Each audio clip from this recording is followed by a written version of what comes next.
ಇನ್ನು ಮುಂದೆ ಗೃಹಲಕ್ಷ್ಮಿ ಹಣವನ್ನ ಪಡೆದುಕೊಳ್ತೀನಿ ಅಂದ್ರೆ ಸ್ನೇಹಿತರೆ ಈ 5 ಡಾಕ್ಯುಮೆಂಟ್ಸ್ಗಳು ನಿಮ್ಮ ಹತ್ರ ಕಂಪಲ್ಸರಿ ಆಗಿ ಇರಲೇಬೇಕು ಸ್ನೇಹಿತರೆ. ಅದು ಯಾವೆಲ್ಲ ಡಾಕ್ಯುಮೆಂಟ್ಸ್, ಹಾಗೆ ಗೃಹಲಕ್ಷ್ಮಿ ಫಲಾನುಭವಿಗಳಿಗೆ ಏನೆಲ್ಲ ಅಪ್ಡೇಟ್ಗಳನ್ನು ಬಿಟ್ಟಿದ್ದಾರೆ, ಹಾಗೆ ಸ್ನೇಹಿತರೆ ಗೃಹಲಕ್ಷ್ಮಿ ಫಲಾನುಭವಿಗಳಿಗೆ ಎಷ್ಟು ತಿಂಗಳ ಕಂತಿನ ಹಣ ಬಂದಿಲ್ಲ ತಪ್ಪದೆ ಕಮೆಂಟನ್ನು ಮಾಡಿ. ಗೃಹಲಕ್ಷ್ಮಿ ಯೋಜನೆಗೆ 5 ಡಾಕ್ಯುಮೆಂಟ್ಸ್ಗಳಿರಬೇಕಲ್ಲ, ಅದು ಯಾವ್ಯಾವ ಡಾಕ್ಯುಮೆಂಟ್ಸು ಅದರ ಕಂಪ್ಲೀಟ್ ಮಾಹಿತಿಯನ್ನು ಈ ವಿಡಿಯೋದಲ್ಲಿ ನಿಮಗೆ ತಿಳಿಸ್ಕೊಡ್ತೀನಿ. ವಿಡಿಯೋನ ಪೂರ್ತಿಯಾಗಿ ನೋಡಿ. ಹಾಗೆ ನಮ್ಮ ಚಾನಲ್ಗೆ ಹೊಸದಾಗಿ ಭೇಟಿಯಾಗಿತ್ತು ಅಂದರೆ ದಯವಿಟ್ಟು ಸಬ್ಸ್ಕ್ರೈಬ್ ಆಗಿ ಸ್ನೇಹಿತರೆ. ಮೊದಲನೇದಾಗಿ ಸ್ನೇಹಿತರೆ, ಸರ್ಕಾರದಿಂದ ಗೃಹಲಕ್ಷ್ಮಿ ಫಲಾನುಭವಿಗಳಿಗಂತೂ ಒಂದು ಭರ್ಜರಿಯಾದಂಥ ಶಾಕಿಂಗ್ ಹೇಳಿಕೆಯನ್ನು ನೀಡಿದರು ಅಂತಲೇ ಹೇಳ್ಬೋದು.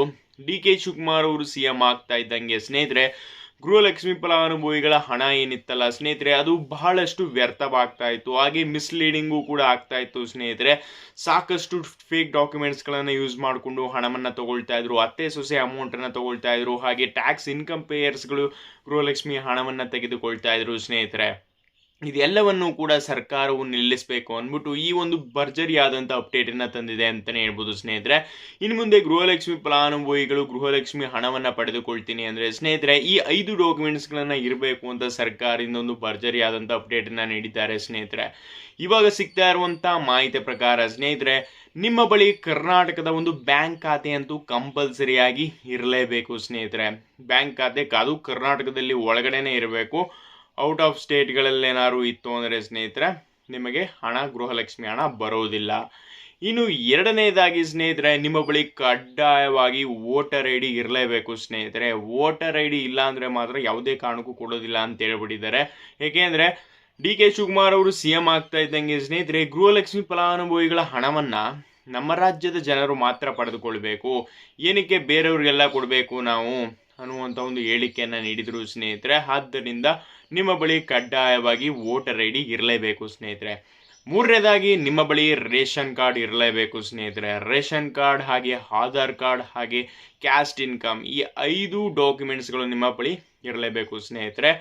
ವೋಟರ್ ಐ ಡಿ ಇರಬೇಕು ಸ್ನೇಹಿತರೆ, ಕರ್ನಾಟಕದ ಒಂದು ಬ್ಯಾಂಕ್ ಖಾತೆ ಇರಬೇಕು, ರೇಷನ್ ಕಾರ್ಡ್ ಇರಬೇಕು, ಕ್ಯಾಸ್ಟ್ ಇನ್ಕಮ್ ಇರಬೇಕು ಸ್ನೇಹಿತರೆ. ಈ ಒಂದು 5 ಡಾಕ್ಯುಮೆಂಟ್ಸ್ ಯಾರ ಬಳಿ ಇರುತ್ತೆ ಸ್ನೇಹಿತರೆ, ಈ 5 ಡಾಕ್ಯುಮೆಂಟ್ಸ್ಗಳು ಅವರಿಗೆ ಗೃಹಲಕ್ಷ್ಮಿ ಹಣವನ್ನ ಬರೋದನ್ನ ತಡೆಯೋಕೆ ಸಾಧ್ಯನೇ ಇಲ್ಲ ಸ್ನೇಹಿತರೆ. ಇದನ್ನ ಯಾವ ರೀತಿ ನೀವು ಮರು ಅರ್ಜಿಯನ್ನ ಸಲ್ಲಿಕೆಯನ್ನ ಮಾಡಬೇಕು ಅಂದ್ರೆ ಸ್ನೇಹಿತರೆ, ಮನೆಗಳಿಗೆ ಅಂಗನವಾಡಿಯ ಕಾರ್ಯಕರ್ತರು ಭೇಟಿಯನ್ನ ನೀಡ್ತಾ ಇದ್ದಾರೆ ಸ್ನೇಹಿತರೆ. ಮನೆಗೆ ಭೇಟಿಯನ್ನ ನೀಡಿ ಒಂದು ಆ್ಯಪ್ ಮುಖಾಂತರ ನಿಮ್ಮ ಬಳಿ ಇರುವಂತಹ ಡಾಕ್ಯುಮೆಂಟ್ಸ್ಗಳನ್ನೆಲ್ಲ ವೆರಿಫೈ ಅನ್ನ ಮಾಡ್ತಾರೆ. ಹಾಗೆ ಸ್ನೇಹಿತರೆ ಫೇಸ್ ರೆಕಗ್ನೈಸ್ಗೂ ಕೂಡ ಸೆಲ್ಫಿ ವಿಡಿಯೋವನ್ನು ಕೂಡ ಮಾಡಿಕೊಳ್ತಾರೆ ಅನ್ನುವಂತಹ ಒಂದು ಭರ್ಜರಿಯಾದಂಥ ಅಪ್ಡೇಟ್ ಸಿಗ್ತಾ ಇದೆ ಸ್ನೇಹಿತರೆ. ಅಂದ್ರೆ ಏನಪ್ಪಾ ಅಂದ್ರೆ ಅವ್ರ ಹತ್ರ ಒಂದು ಆ್ಯಪ್ ಇರುತ್ತೆ ಸ್ನೇಹಿತರೆ. ಆ್ಯಪ್ ಮುಖಾಂತರ ನಿಮ್ಮ ಎಲ್ಲ ಡಾಕ್ಯುಮೆಂಟ್ಸ್ಗಳನ್ನು ಕೂಡ ಅವರು ಆ್ಯಡನ್ನು ಮಾಡಿಕೊಂಡು ಒಂದು ಸೆಲ್ಫಿಯನ್ನು ಕೂಡ ನಿಮ್ಮ ಬಳಿ ತೆಗೆದುಕೊಳ್ತಾರೆ ಅಂತಲೇ ಹೇಳ್ಬೋದು ಸ್ನೇಹಿತರೆ. ಸರ್ಕಾರದಿಂದ ಈ ಒಂದು ಅಪ್ಡೇಟು ಭರ್ಜರಿಯಾಗಿ ರನ್ನಿಂಗ್ ಆಗ್ತಾ ಇದೆ ಸ್ನೇಹಿತರೆ. ಹಾಗೆ ಈ ಎಲ್ಲ ಡಾಕ್ಯುಮೆಂಟ್ಸ್ಗಳನ್ನು ಕೂಡ ಕಂಪಲ್ಸರಿಯಾಗಿ ನೀವು ಇಟ್ಕೊಳ್ಳೇಬೇಕು ಸ್ನೇಹಿತರೆ. ಹಾಗೆ ಮನೆಗೆ ಯಾಕೆ ಭೇಟಿಯನ್ನು ನೀಡಿ ಈ ರೀತಿಯಾಗಿ ಒಂದು ಮರು ಅರ್ಜಿಯನ್ನು ಸಲ್ಲಿಕೆಯನ್ನು ಮಾಡ್ತಾ ಇದ್ದಾರೆ ಅಂದರೆ ಸ್ನೇಹಿತರೆ, ಸಾಕಷ್ಟು ಜನ ಓದಿರೋಲ್ಲ, ಅವರೆಲ್ಲ ತುಂಬಾ ಕಷ್ಟ ಬೀಳಬೇಕಾಗುತ್ತೆ ಅಂತ ಇವಾಗ ಅಂಗನವಾಡಿ ಕಾರ್ಯಕರ್ತರಿಗೆ ಈ ಒಂದು ಯೋಜನೆಯನ್ನ ಜಾರಿಯನ್ನ ಮಾಡಿದ್ದಾರೆ ಅಂತಾನೆ ಹೇಳ್ಬೋದು ಸ್ನೇಹಿತರೆ. ಅವರು ಮನೆಗೆ ಭೇಟಿಯನ್ನ ನೀಡಿ ಈ ರೀತಿಯಾದಂತಹ ಡಾಕ್ಯುಮೆಂಟ್ಸ್ಗಳನ್ನೆಲ್ಲ ಕಲೆಕ್ಟ್ ಮಾಡಬೇಕಾಗುತ್ತೆ. ಸದ್ಯಕ್ಕಂತೂ ಸ್ನೇಹಿತರೆ ಇವಾಗಂತೂ ಬಿಟ್ಟಿಲ್ಲ, ಇನ್ನೇನು ಕೆಲವೇ ದಿನಗಳಲ್ಲಿ ಸ್ನೇಹಿತರೆ ಗೃಹಲಕ್ಷ್ಮಿ ಫಲಾನುಭವಿಗಳಿಗೆ ಮರು ಅರ್ಜಿಯನ್ನು ಸಲ್ಲಿಕೆಯನ್ನ ಮಾಡೋಕೆ ಮನೆಗೆ ಭೇಟಿಯನ್ನ ನೀಡ್ತಾರೆ ಸ್ನೇಹಿತರೆ. ಹಾಗೆ ಸಾಕಷ್ಟು ಜನಕ್ಕೆ ಸ್ನೇಹಿತರೆ ಗೃಹಲಕ್ಷ್ಮಿ 31 ಹಾಗೂ 30ನೇ ಕಂತಿನ ಹಣ ಬಂದಿಲ್ಲ ಸ್ನೇಹಿತರೆ. ಇನ್ನೇನು ಕೆಲವೇ ದಿನಗಳಲ್ಲಿ ಸ್ನೇಹಿತರೆ 31ನೇ ಕಂತಿನ ಹಣ ಶೀಘ್ರದಲ್ಲಿ ನಿಮ್ಮ ಖಾತೆಗಳಿಗೆ ಬರ್ತಾ ಇದೆ. ಹಾಗೆ ಯಾವ ತಿಂಗಳ ಹಣ ನಿಮ್ಮ ಖಾತೆಗಳಿಗೆ ಬಂದಿಲ್ಲ ತಪ್ಪದೆ ಕಮೆಂಟನ್ನು ಮಾಡಿ. ಹಾಗೆ ಇದೇ ಥರ ಗೃಹಲಕ್ಷ್ಮಿ ಲೇಟೆಸ್ಟ್ ಅಪ್ಡೇಟ್ಗಳ ವಿಡಿಯೋಗಳಿಗಾಗಿ ನಮ್ಮ ಅಕೌಂಟನ್ನು ತಪ್ಪದೆ ಸಬ್ಸ್ಕ್ರೈಬನ್ನು ಮಾಡಿಕೊಳ್ಳಿ. Thanks for watching.